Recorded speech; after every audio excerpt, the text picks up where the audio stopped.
भंजनाय सुखं कुरु फट् स्वाहा। ओम नमो हनुमते भयभंजनाय सुखं कुरु फट् स्वाहा।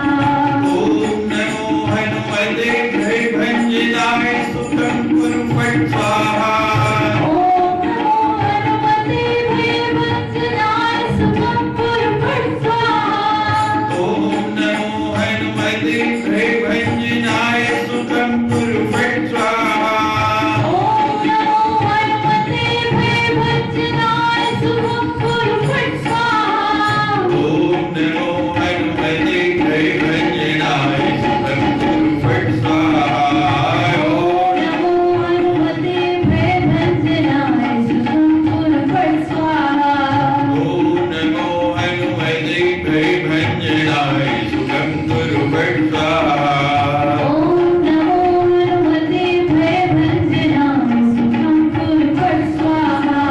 ओम नमो हनुमते भयभंजनाय सुखं कुरु फट् स्वाहा। ओम नमो हनुमते भयभंजनाय सुखं कुरु फट् स्वाहा। ओम नमो हनुमते भयभंजनाय सुखं कुरु फट् स्वाहा। ओम नमो हनुमते भयभंजनाय सुखं कुरु फट् स्वाहा। ओम नमो हनुमते भयभंजनाय सुखं कुरु फट् स्वाहा। ओम नमो हनुमते भयभंजनाय सुखं कुरु फट् स्वाहा।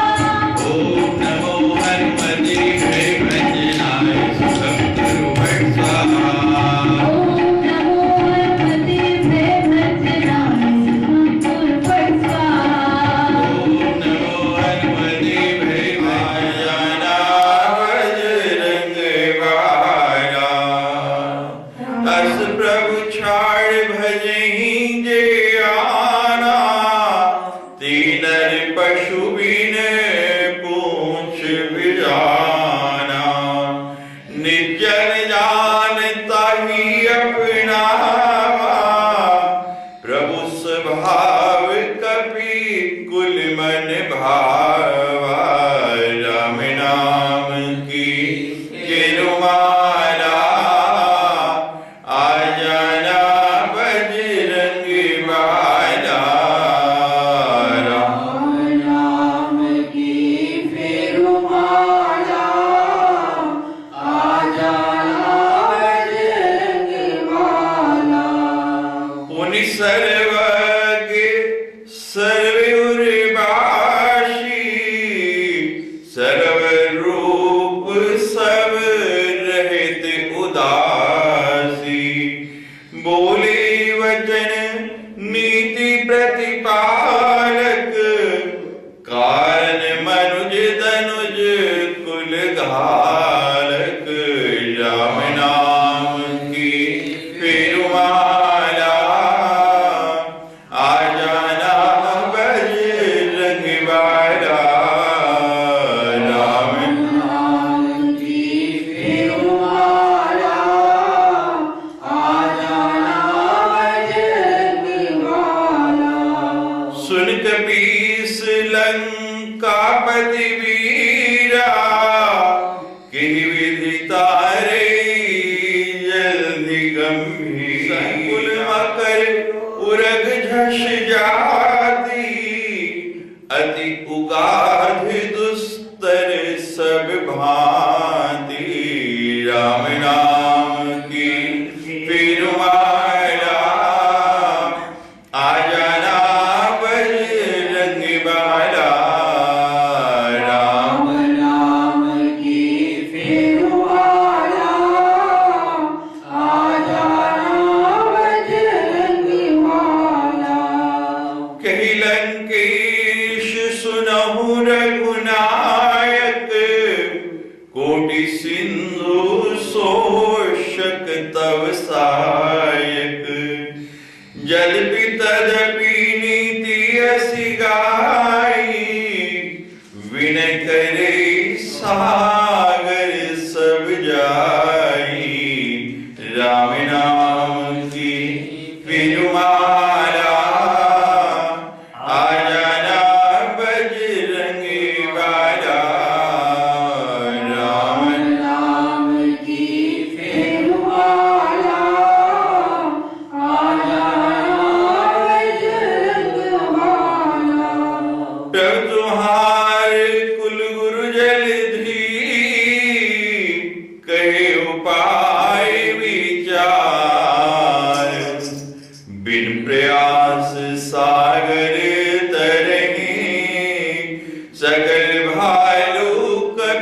हारे राम नाम की फिरवाला आ जाना बजरंग वाला राम नाम की फिरवाला बजरंग वाला राम नाम की फिरवाला आ जाना बजरंग वाला राम नाम की फिरवाला आ जाना बजरंग वाला आ जाना बजरंग वाला आ जाना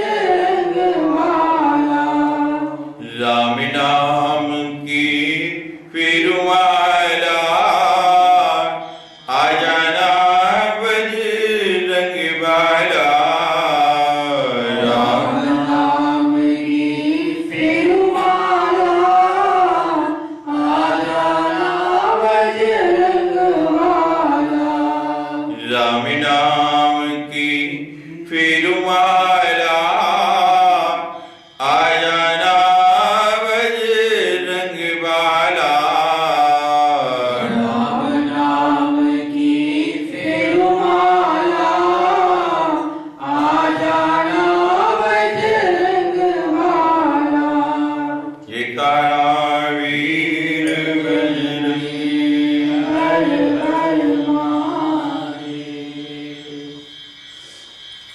अस्के राम तिलक तहि सारा सुमन वृष्टि नभ भई अपारा। जैसे ही भगवान ने विभीषण को तिलक किया, आकाश से सारे के सारे देवता पुष्प बरसाने लगे। शायद कल्पना भी नहीं की होगी विभीषण में, यदि रावण के बाद राज्य मिल भी जाता, लंका का महाराजा बन भी जाता, तो ना तो इतना सुंदर अभिषेक हो पाता और ना आकाश से ऐसी पुष्प वर्षा होती।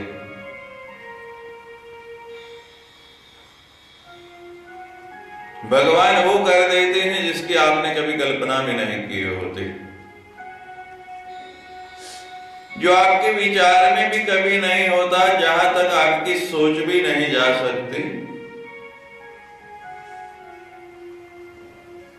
इसी भगवान की कृपा है। रावण क्रोध है अनल निज श्वास समीर प्रचंड। विभीषण जी जब लंका से चले तो परिस्थिति क्या थी? रावण क्रोध में भरा, पांव छूरे, बार बार चरण पकड़ रहे और वो बार बार चरणों का प्रहार कर रहा, बार बार जिन चरणों में विनय कर रहे हैं उन्हीं चरणों से मार रहा।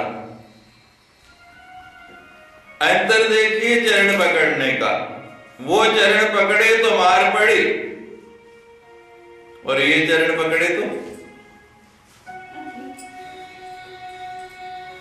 भगवान ने कैसा आश्रय दिया। रावण क्रोध में फुंकार रहा था, इतना गुस्से में था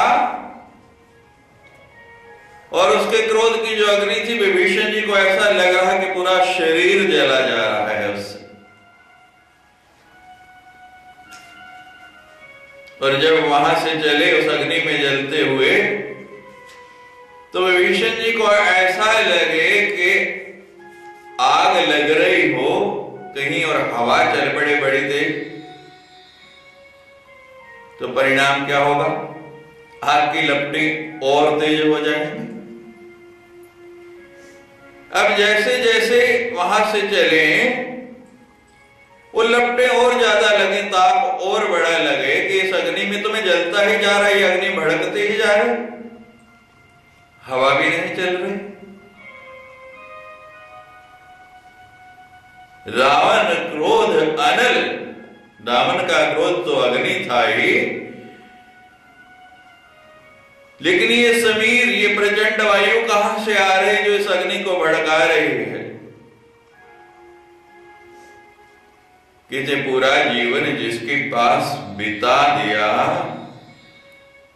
सारी उम्र जिसके आश्रय में रहा, जिसको अपना समझता रहा, आज उसने क्या परिस्थिति की, मेरे क्या हालत की।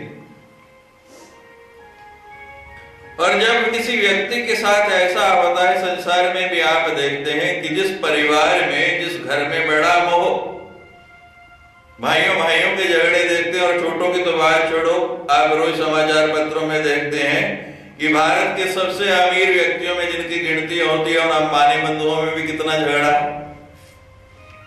और जब ऐसी परिस्थिति आई है, आपस में विरोध होता है, तो क्या होता है? जब गुस्सा आता है तो अपनी सांस बड़ी तेज चलने लग पड़ती है, धौंकने की तरह। तो आज बाहर वायु नहीं चल रही, श्वास समीर प्रचंड विभीषण है कि आज मेरे साथ क्या हुआ। और जैसे वो लंबी श्वास लेते हैं, आग और भड़कती है। रावण क्रोध अनिल निज, श्वास समीर प्रचंड। जरद विभीषण राखे उदीने, राज अखंड, और उस अग्नि में पूरी तरह जलते हुए, झुलसते हुए विभीषण जी आए। भगवान ने ना केवल उस अग्नि को बुझाया, ना केवल शीतल किया, अखंड राज्य दे दिया। इतना बड़ा लंका का साम्राज्य, जिसका रावण राज्य है, तीनों लोगों का जो अधिपति बना बैठा है इस समय, देवता भी जिससे भयभीत रहे, वो राज्य, अखंड राज्य दे दिया भगवान ने। हम खंड खंड मांगते हैं, थोड़ा थोड़ा मांगते हैं, भगवान क्या देते हैं? अखंड। कहते तुम लेने वाले बनो, मैं तो देने के लिए तैयार बैठा।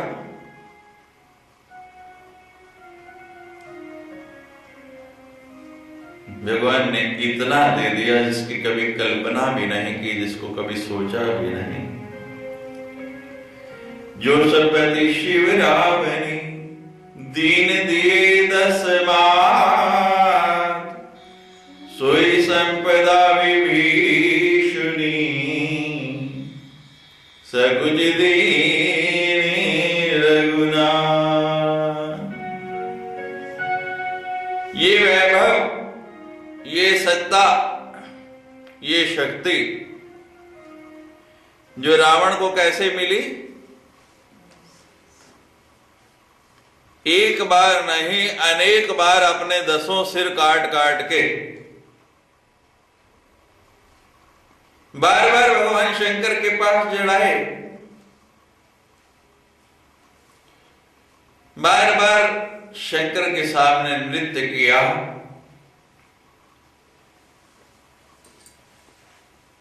शिव तांडव की रचना की,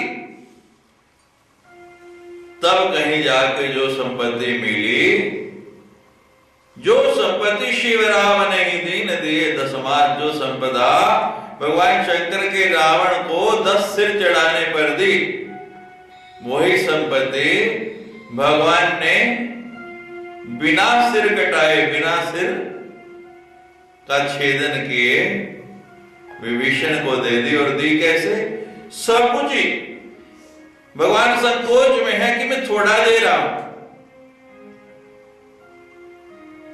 भगवान को संकोच हो रहा है कि मैं बहुत कम दे रहा हूं इसको। सब कुछ दीनी रघुनाथ। अब अंतर है दोनों के सिर चढ़ाने में, क्योंकि रावण सिर काटता है, झुकाता नहीं, और जिसका सिर अकड़ा रहता है वो काट सकता है, झुका नहीं सकता। विभीषण ने सिर झुकाया है भगवान के चरणों में, और रावण ने कभी झुकाया नहीं, सिर काट के चढ़ाया है। भगवान कहते मुझे सिर की आवश्यकता नहीं, जो सिर मैं कहता हूं वो काट के वो हम कोई काटते हैं। शिष्य शब्द दिया है, शिष्य का मतलब क्या कि जो ये शीश दे दे। शीश कौन सा? अपना अहंकार। हम सब कुछ देते हैं भगवान को, लेकिन अहंकार नहीं देते। उल्टा अहंकार और बढ़ जाता है। रावण के तो 10 लगे, हमारे तो 100 सिर हैं। जितनी बार जाके कुछ कहीं मंदिर में, आश्रम में किसी संत महात्मा को, भगवान को हम अर्पण करते हैं, उतने सिर और लगते रहते हैं। रोज एक और बढ़ जाता है कि मैंने ये दिया, मैंने ये दिया। वो 10 सिर वाला रावण तो हर साल जलाया जा सकता है, लेकिन ये 100 सिर वाला कौन बनाएगा और कहां जलाएंगे? ये संभव है? रोज एक नया सिर लगा लेते हैं हम। घर के दरवाजे भी छोटे पड़ जाते हैं गुजरने के लिए। हमारी वृत्ति ऐसी हो गई। भगवान कहते हैं हमको छोड़ो, और हम कहते हैं हमको जोड़ो। हम जोड़ते रहते हैं। जो कुछ नहीं देता वो इतना अहंकार नहीं करता जितना देने वाला करता है कि मैंने दिया, मैंने रोटी खिलाई। बहुत जगह हम सुनते हैं, अक्सर ये बात सुनने पे आती है कि मेरे सिर पे आश्रम चल रहा, मेरे टुकड़ों पे पल रहे। अक्सर हम सुनते हैं। और जैसे जैसे ये अहम आता जाता है, भगवान कहते हैं मैं दूं क्या? देने के लिए बहुत है, मैं तैयार बैठा हूं। जैसे विभीषण को सकुच संकोच करके दे रहा हूं, और एक ही वस्तु बदले में मांगता हूं, वो तुम देते नहीं। और जब तक वो दोगे नहीं तो लोगे क्या? परिस्थितियां ऐसी आ गई महाराज, लोगों का वश नहीं चलता। मैं जाके देखता हूं,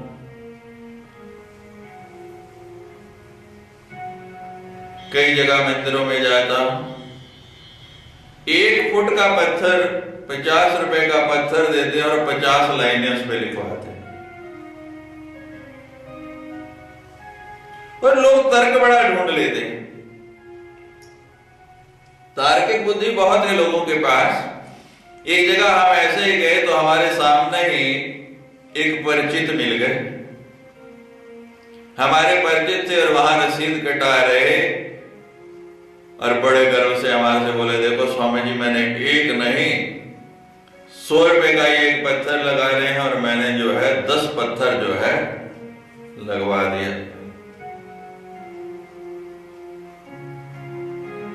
एक नहीं 10। परिवार के नहीं, पिछली 10 पीढ़ियों के नाम लिखवा रहे, वहां लिस्ट लिख लिख के उनको दे रहे, और चेक कर रहे बार बार कि कहीं कोई गलती ना हो जाए। रामलाल, श्यामलाल, बुढ़लाले वाले, फलाने गली, फलाना मकान, फलाना ये पता नहीं क्या क्या। तो हमने कहा भाई इस देने का क्या फायदा? आप इतना नाम लिखवा रहे हैं, लेकिन बड़े ही तार्किक व्यक्ति मारे कहते स्वामी जी ये आपकी समझ नहीं आएगी। मैंने कहा आई नहीं, सारी जिंदगी तो अब कहां आएगी। कहते नहीं आप गलत भाव ले रहे, मेरा ये भाव नहीं, मैं नाम नहीं लिखाना चाहता। मैंने कहा फिर क्या चाहते हो भाई? कहते हैं ये फर्ज जो बन रहा है ना, लोग इन पे पैर रख के चले, लोगों के चरण पकड़े तो हम पवित्र हो जाएंगे। मैंने कहा वाह, लोग ऐसे तर्क ढूंढ लेते हैं, ऐसी बात ढूंढ लेते हैं। मैंने कहा मैं क्या जवाब दूं? निरुत्तर हो गया। हमने कहा ठीक है भाई, आपका भाव बहुत अच्छा है। भगवान कृपा करें, लोगों के पैर पड़ते पड़ते ये नाम तो मिट ही जाना है कुछ दिनों में, लेकिन आपने जो यहां नाम लिख लिया कि मैंने इतना दिया, ये भी कभी मिट जाए। सकुच दीनी रघुनाथ, अस प्रभु छाड़ भजही जे आना, तीनर पशु बिन पूछ विशाना। कृपालु, ऐसे दयालु भगवान को छोड़कर जो और लोगों को भेजता है, इतनी उनकी महिमा, इतनी दयालुता, इतनी कृपालुता, इतनी करुणा जानते हुए भी जो उनका भजन नहीं करता है, तुलसीदास जी कहते हैं उन मनुष्यों को क्या समझना चाहिए।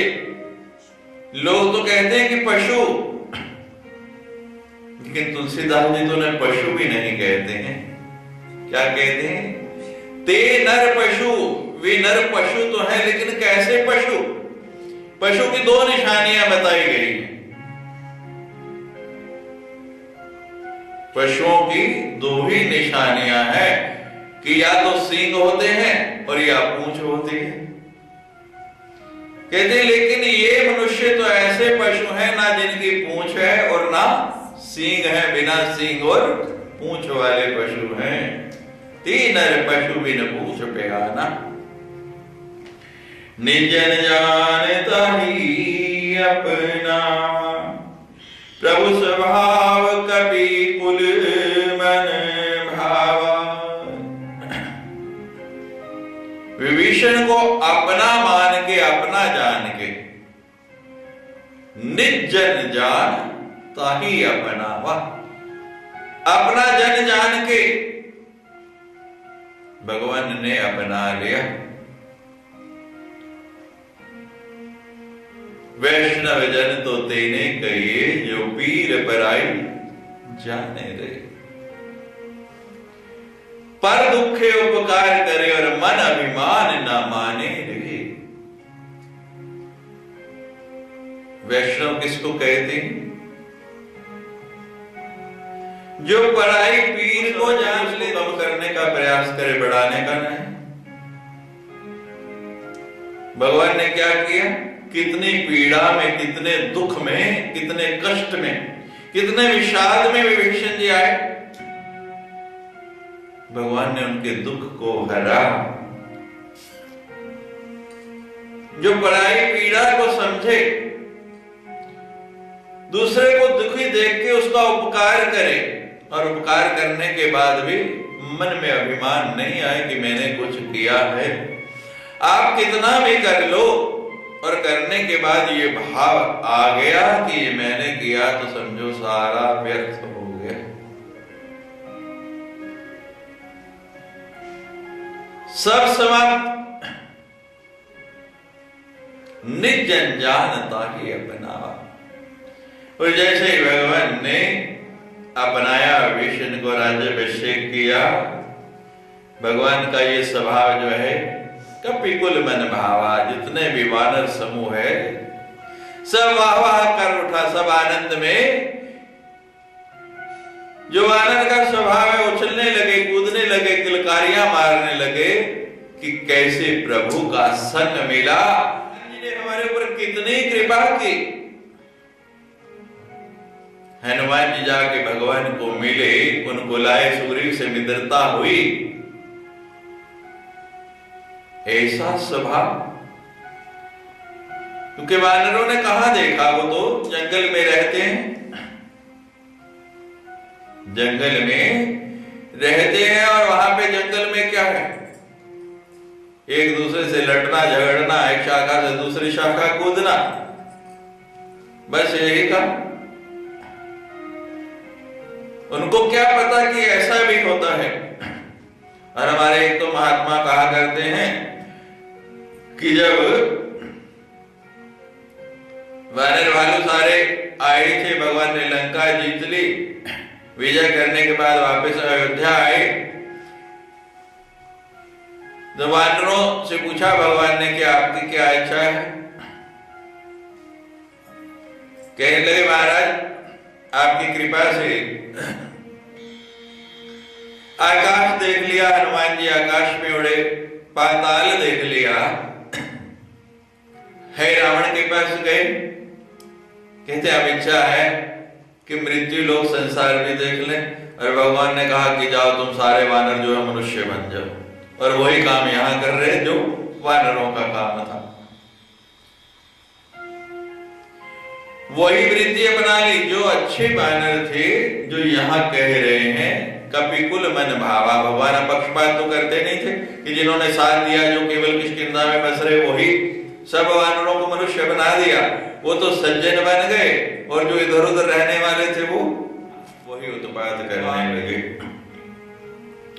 पुनि सर्वज्ञ सर्वनिवासी सर्वरूप सर्वरहित उदासी।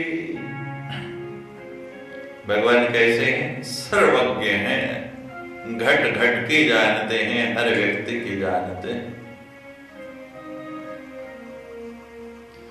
सब घट मेरा साया, कोई घट खाली नहीं, सब में वही बसता है, सर्वज्ञ है, सर्ववासी, सबके हृदय में वही रहता है। जब तक रहता है तभी तक हृदय धड़कता है, और जहां गया फिर राम नाम। जब गया तब राम नाम सत्य है, फिर तो झूठ हो गया। जब तक है तब तक ही राम नाम है, लेकिन तब तक तो रहता है, जाने के बाद कहते हैं। और भगवान कैसे रहते हैं? सर्वरूप, संसार में जितने भी रूप हैं, जितने भी ये मूर्तियां हैं, ये सारे के सारे भगवान का ही रूप है, सर्वरूप। और सब में रहते हुए भी भगवान कैसे रहते हैं? उदासीन, कुछ लेना ना देना, मग्न रहना, सर्वरूप सब रहित उदासी। बोले वचन नीति प्रतिपालक कार्य भारक। वो संसार का पालन करने वाले बड़े नीति पूर्वक वचन बोलने लगे, बड़े प्रेम से कहने लगे। मनुष्य का रूप धारण करके आए हैं, सब कुछ स्वयं जानते हैं। धनजों का, राक्षसों का विनाश करने के लिए आए हैं। हर कार्य में समर्थ होते हुए भी यही भगवान की बड़ाई है कि संसार का कोई ऐसा कार्य नहीं जिसको भगवान नहीं करते, लेकिन कभी अपना नाम नहीं करते, नाम और मान दूसरों का देते हैं। भगवान नहीं चाहे तो कोई काम हो सकता है? करते स्वयं है, और नाम रख देंगे कि अमुक व्यक्ति ने किया, अपना नाम नहीं आने। अब राज्य अभिषेक हो गया, अब अगले चरण की तैयारी है। भगवान जो चाहे कर सकते हैं, लेकिन स्वयं नहीं कर रहे, दूसरों को मान देने के लिए। सुन कपि श्रीलंकापति वीरा, के विधि तरे जल्दी गंभीरा। कहा कि कपीश, सुग्रीव और हनुमान, और फिर क्या कहा? लंकापति। विभीषण तो कहा ही नहीं भगवान ने एक बार भी जब से आए कि हे लंका के पति,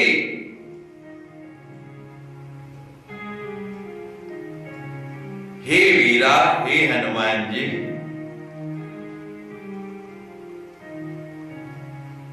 तीनों से पूछ रहे हैं कि तीनों सुनो और ये बताओ कही विधि तरई जल्दी गंभीरा। ये इतना बड़ा समुद्र है, अब सब हनुमान जी की तरह नहीं कि उड़ के चले जाए, सब विभीषण जी की तरह नहीं कि मन में इतना दृढ़ संकल्प है कि ना उड़े, समुद्र के ऊपर चलते हुए यहां पहुंच गए, केवल संकल्प मात्र से। पार जाना कैसे है, उसका तरीका क्या है, कैसे अपनाएं, क्योंकि लंका उस पार है और हम इस पार हैं।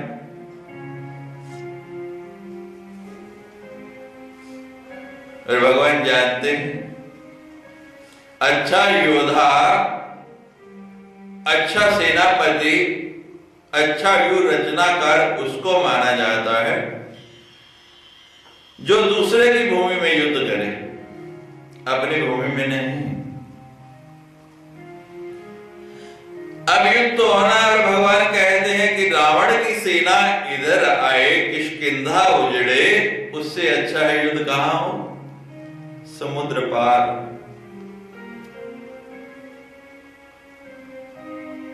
जो कुछ होना है उसी तरह हो।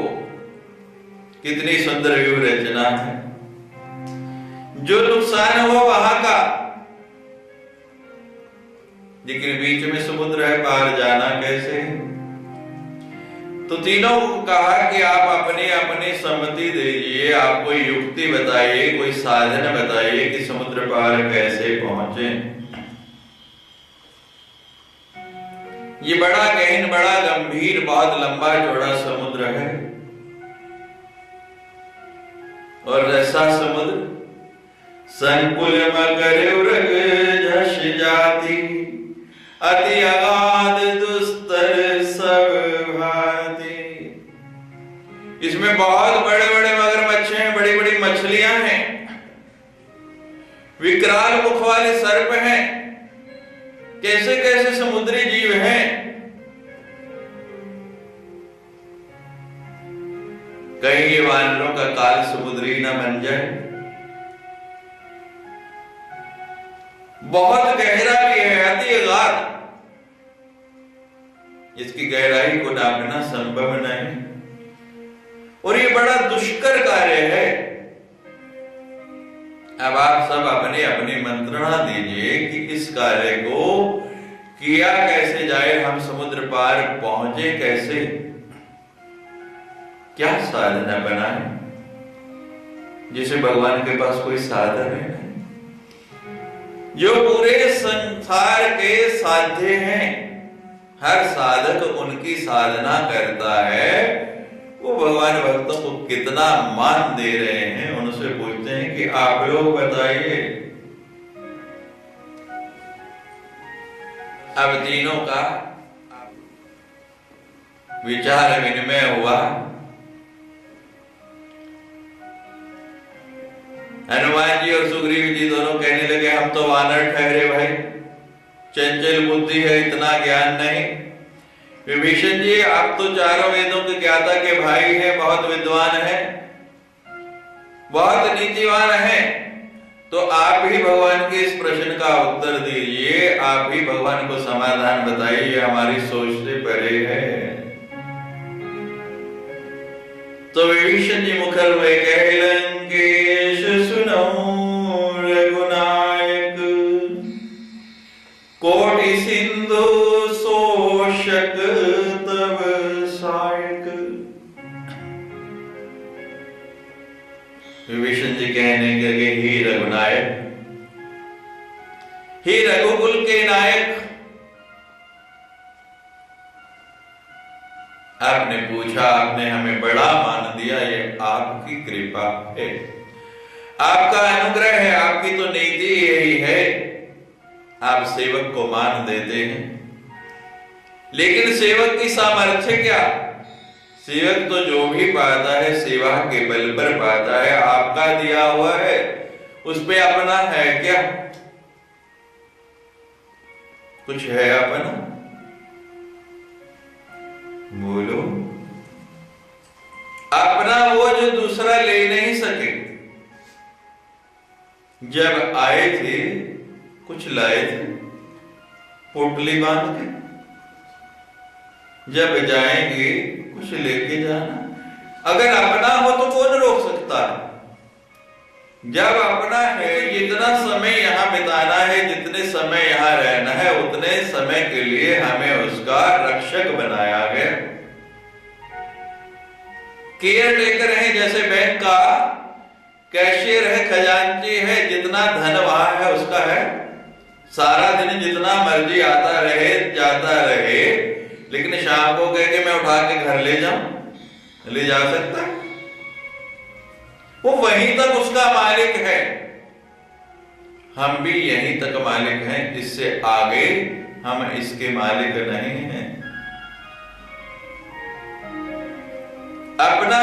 कुछ नहीं, सब कुछ भगवान का है, लेकिन फिर भी नहीं मानते।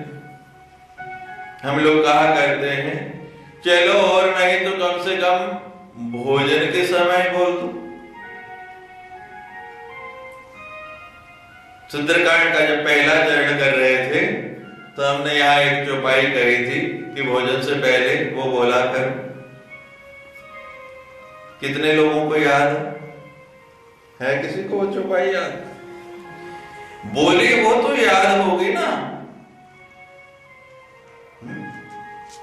रघुपति चरण हृदय धरी तात मधुर फल खाओ। बड़ा कठिन है, बहुत मुश्किल है।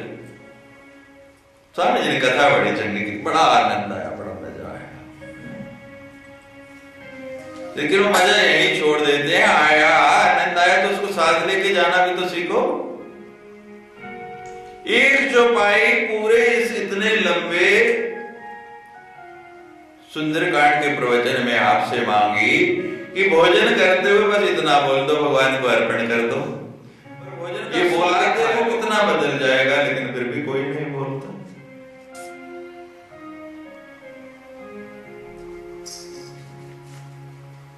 बहुत कठिन है।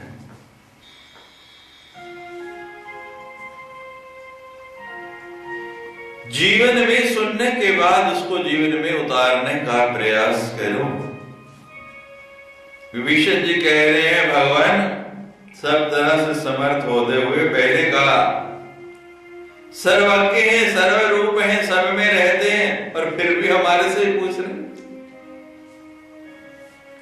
कोटि सिंधु शोषक तव सहायक। भगवान आपका एक बाण जो है, एक नहीं करोड़ों समुद्रों को सुखा सकता है, उसमें इतनी शक्ति है, और आप हमारे से पूछ रहे। एक बाण आप छोड़ दे तो ऐसे ऐसे 100 समुद्र जो है उनका जल सूख जाए। आपने देखा होगा रामायण सीरियल में अग्नि बाण छोड़े जाते रहे दोनों तरफ से। आजकल के युग में जिसको मिसाइल कहते हैं,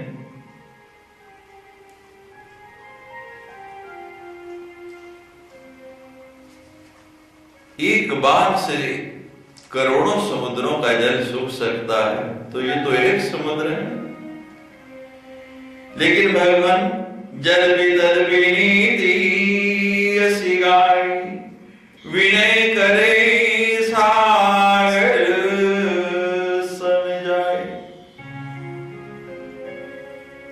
यदि आपने बाण छोड़ दिया, जल सुखा दिया, रास्ता तो मिल जाएगा, जल चला गया, लेकिन समुद्र के अंदर कितने जीव जंतु हैं, कितनी संपदा है,